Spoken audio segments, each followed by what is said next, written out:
great convenience. We want to welcome you as always and thank you for being good partners by projecting the image we want to be projected out there. This morning, as we told you last week, our preoccupation will be to make sure that we push for the freedom of our leaders. So today, as you see here, we have come to address you about the new developments in as far as the liberty of our leaders is concerned, the health, the legal, and what we feel must be done to see that we get liberation for our people. Today's press will be led by Dr. Besigye. It will also be addressed by Dr. Kamara and Ms. Ingrid Prenawe. Those three voices are going to carry our message. I'll waste no more time. I'll hand over the microphone to Dr. Besigye to start right away. Thank you, Doctor. Thank you very much. But for the record, let the media understand all the people who were with today. Just to say your name.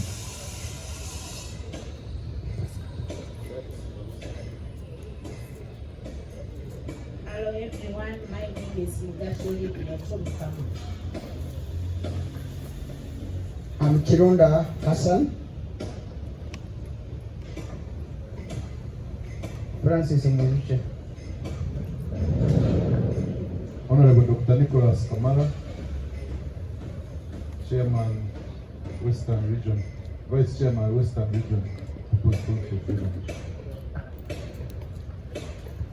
I'm Besigye George. I'm Muganga Taufik Mbaraka. Kenneth Joffrey. Kinamura Bright. Kato Jackson. Kaketo George William. My name is Kenneth Joffrey.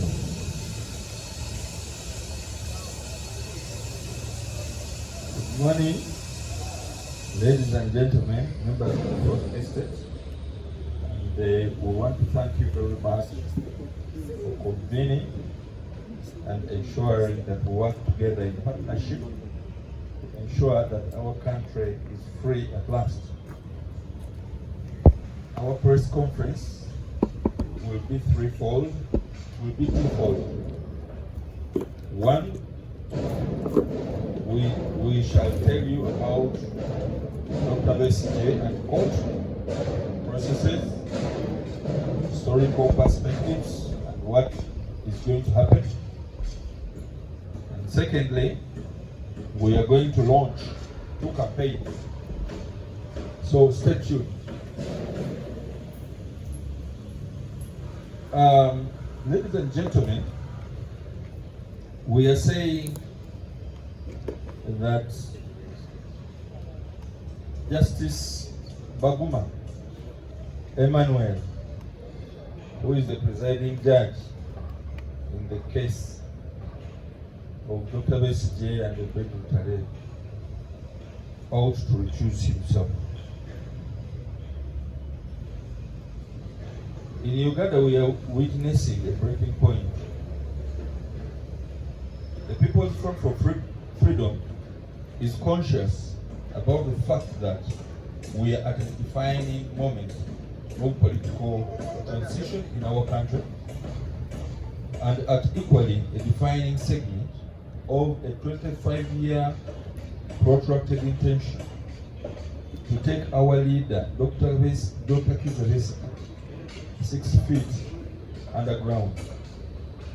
The judicial processes we are currently witnessing in a matter of Dr. Besigye, Elias Lukwago and Obedi Lutale, is engineered to rally Ugandans against Dr. Besigye to legitimize a predetermined death sentence. And the conduct of Justice Baguma is testimony to this. The ulterior motive of all this political melodrama is to pave way for the family political succession to take place while the legitimate opposition figures and opponents are either dead, imprisoned, or in exile.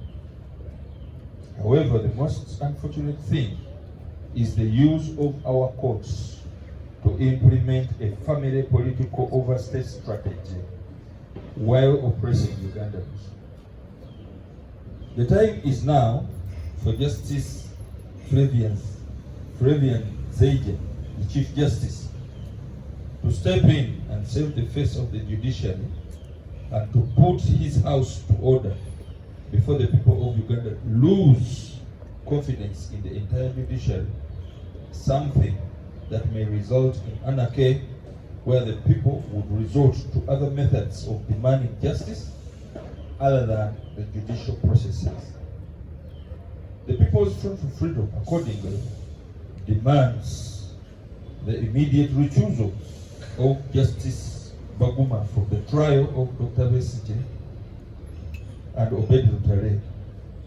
Every day he remains on this case, the public confidence in the judiciary dies little by little.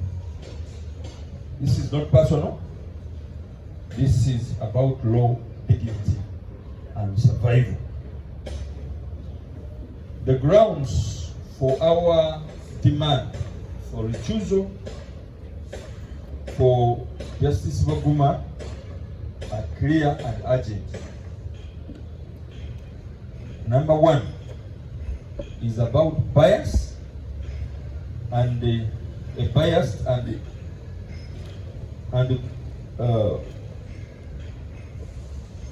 unbecoming judge.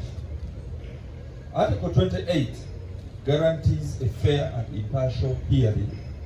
Justice Baguma has failed that test. He has acted as both the judge, the complainant, in the Besigye case. On the very day Dr. Besigye collapsed in court, Justice Baguma sounded personal. He sounded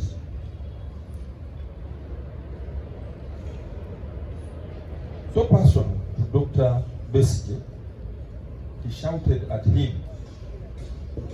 You would remember how he has been blasting Senior Counsel Elias Okwabo in open court, ordering him to sit down, the way our teachers used to instruct us while we were in primary schools of the villages where we were brought up from. A courtroom is not a parade ground, and the intimidation has no place on the bench. Second is the repeated denial of bail contrary to the law.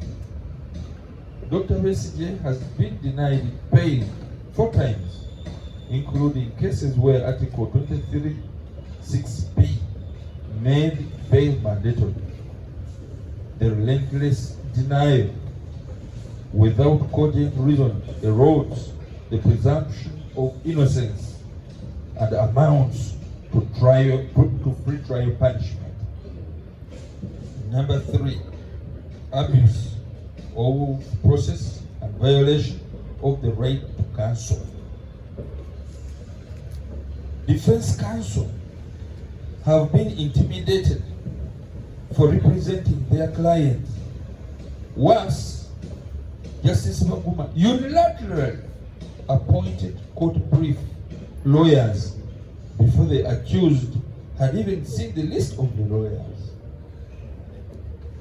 That was done without instruction, without consent, and in direct violation of Article 28(3)(d), the right to a lawyer of one's choice. 4. The failure of judicial duty during a medical emergency.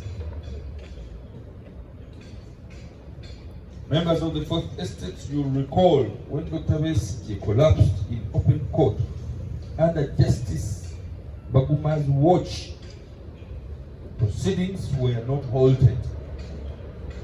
In fact, he continued to demand that he be held so that he can be in court.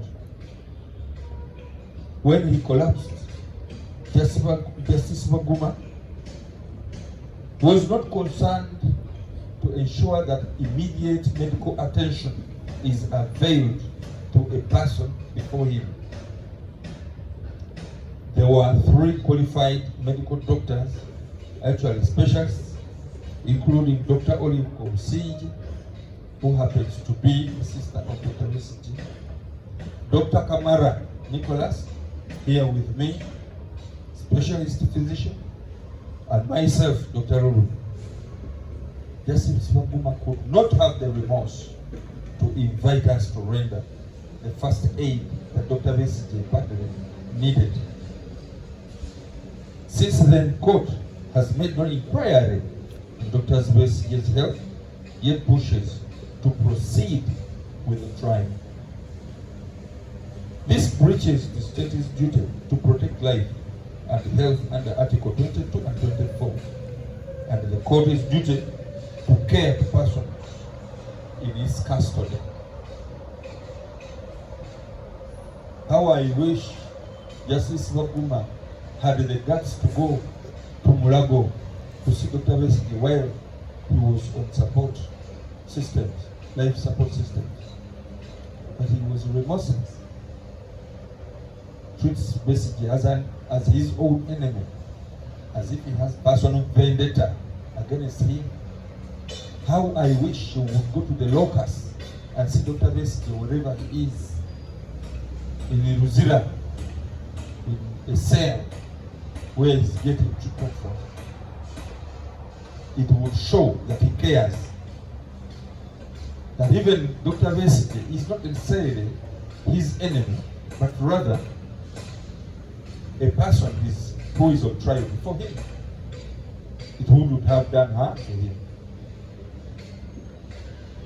But this man shows that Besigye is not only on trial before him, seeking justice, but he tries him as if he's trying his very enemy. Number 5, judicial misconduct. Taken together, these actions violate the code of judicial conduct. A judge must be dignified, impartial, and humane. Shouting at the accused, silencing counsel, and ignoring a medical emergency falls far short, far below that standard.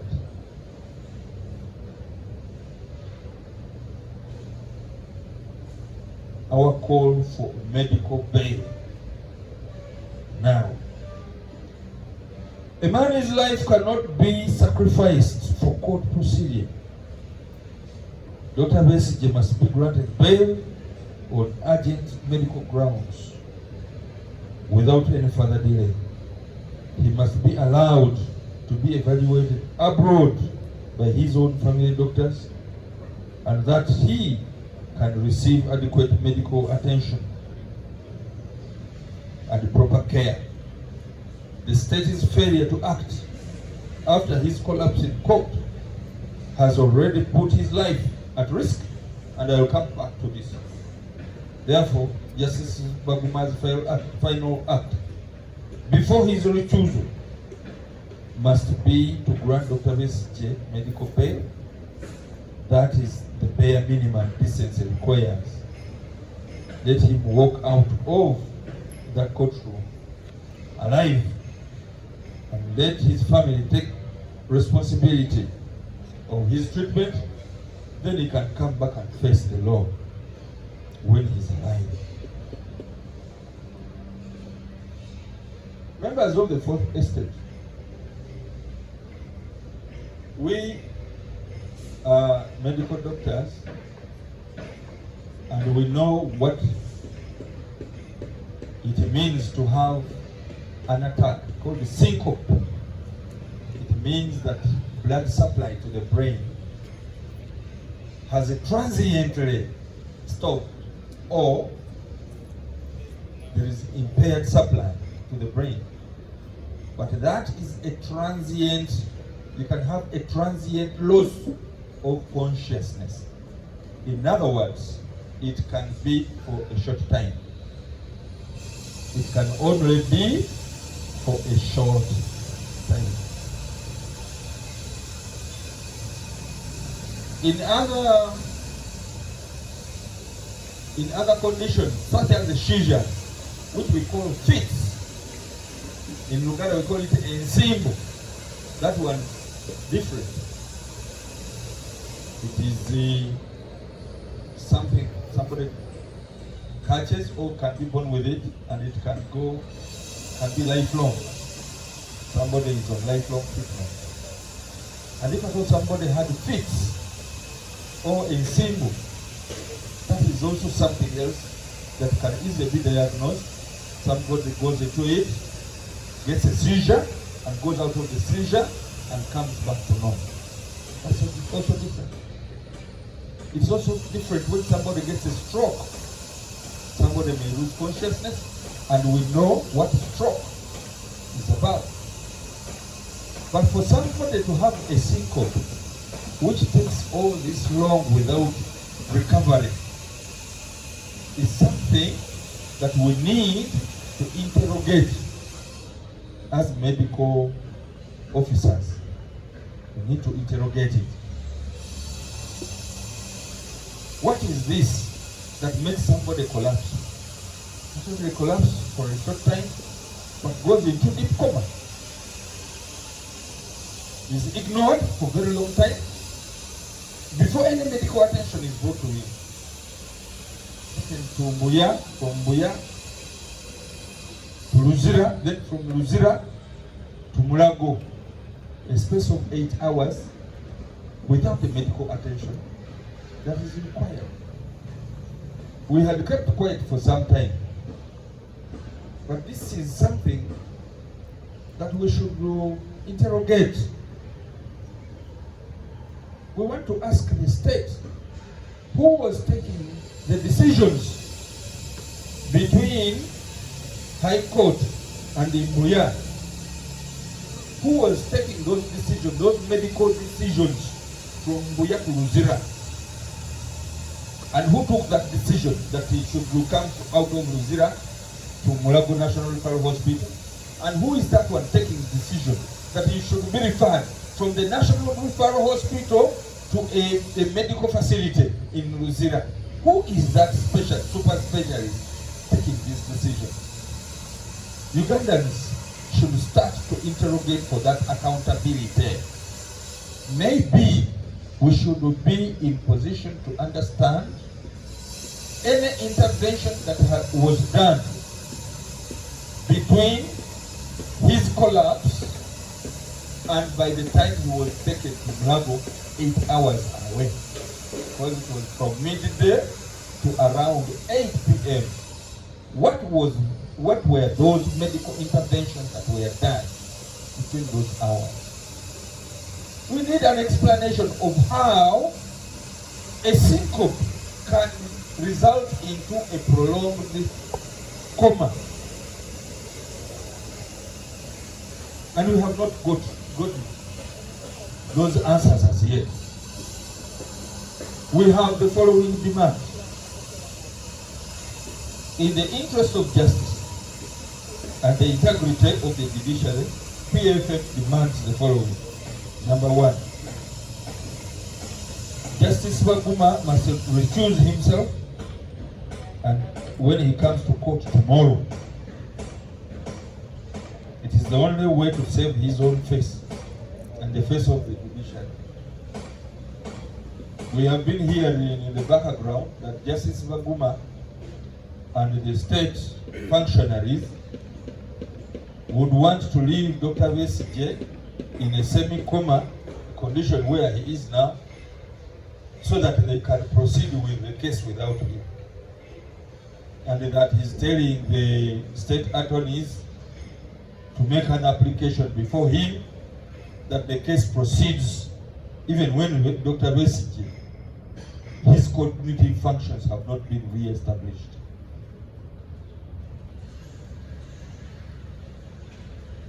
These will be robots, people who have no feeling, who have no remorse. This is a case in which Justice Baguma would like to take Dr. Besigye to Kalamba and the Obedi, but he would be willing to proceed with the trial even when Dr. Besigye's cognitive functions have not been re-established. Number 2, Dr. Besigye must be granted immediate medical bail to seek evaluation and treatment abroad by his family and the super specialist in Geneva. And his wife, who works in those auspicious spaces, is willing to undertake that charge without the state aiding financially. We want Dr. Besigye to be alive again. Number 3, the case must be reassigned immediately to another High Court judge, preferably not a cadre judge. Number 4, the Judicial Service Commission must open investigations into the conduct described above. Let us be clear: a sick accused, a silenced defense, and a judge who shouts instead of listening cannot deliver justice. Justice must not only be done, it must be seen to be done. And right now, Ugandans cannot say it. Thank you very much for hearing us and for your kind attention. May God bless you.